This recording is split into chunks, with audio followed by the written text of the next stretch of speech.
បាទទីប្រាសាទសំបូរព្រីគុកមកឈិនរីលូពូជឈើបាទនេះគឺជាមនពូជទូគីបាទដាំល្អដាំថតល្អបាទរដូវនេះគឺរដូវភ្លៀងធ្លាក់ហើយបងប្អូនយុមិញភ្លៀងធ្លាក់បាទព្រលឹមមកយប់បាទបងប្អូនចាប់អារម្មណ៍ទេអាចតាក់ទងទិញបានបាទគឺកម្ពស់ចន្លោះ4 តឹកកន្លះម៉ែត្របាទចន្លោះហ្នឹងបាទ4 តឹក5 តឹកបាទបងប្អូនចាប់អារម្មណ៍ទេអាចតាក់ទងទិញបានបាទនេះគឺមនពូជឈិងពូជទូគីបាទបងប្អូនបាទ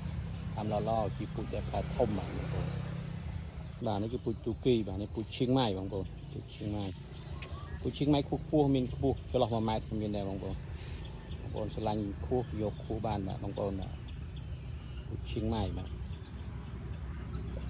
នេះគឺពូជឈិងម៉ៃដូចគ្នាបាទដើមគឺចន្លោះ4 តឹក5 តឹកបាទបងប្អូនចាប់អារម្មណ៍ទេអាចតាក់ទងទិញបានបាទនេះគឺតៃវ៉ាន់បាទតៃវ៉ាន់មានអាចារ្យទេមានទីផ្ទុំប្រហែលជា50ជាងបាទ50ដើមជាងដើមចន្លោះ2 តឹក3 តឹកបាទអរគុណច្រើន